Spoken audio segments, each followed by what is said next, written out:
एक समुद्री जीव विज्ञानी ने पानी से भरे एक बड़े टैंक में शार्क को डाला। कुछ देर बाद उसने उसमें कुछ 4 मछलियां डाल दी। 4 मछलियों को देखते ही शार्क तुरंत तैरकर उनकी ओर गई और उन पर हमला कर उन्हें खा लिया।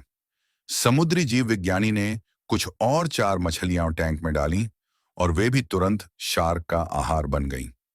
अब समुद्री जीव विज्ञानी ने एक कांच का मजबूत पारदर्शी टुकड़ा उस टैंक के बीचों बीच डाल दिया। अब टैंक 2 भागों में बंट चुका था। एक भाग में शार्क थी, दूसरे भाग में उसने कुछ 4 मछली डाल दी। विभाजक पारदर्शी कांच से शार्क 4 मछलियों को देख सकती थी। 4 मछलियों के देख शार्क फिर से उन पर हमला करने के लिए उस ओर तैरी, लेकिन कांच के विभाजक टुकड़े से टकरा कर रह गई। उसने फिर से कोशिश की, लेकिन कांच के टुकड़े के कारण वह 4 मछलियों तक नहीं पहुंच सकी। शार्क ने दर्जनों बार पूरी आक्रामकता के साथ 4 मछलियों पर हमला करने की कोशिश की, लेकिन बीच में कांच का टुकड़ा आ जाने के कारण वह असफल रही। कई दिनों तक शार्क उन कांच के विभाजक के पार जाने का प्रयास करती रही, लेकिन सफल न हो सकी।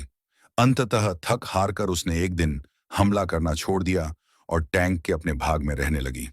कुछ दिनों बाद समुद्री जीव विज्ञानी ने टैंक से वह कांच का विभाजक हटा दिया, लेकिन शार्क ने कभी उन 4 मछलियों पर हमला नहीं किया, क्योंकि एक काल्पनिक विभाजक उसके दिमाग में बस चुका था और उसने सोच लिया था कि वह उसे पार नहीं कर सकती।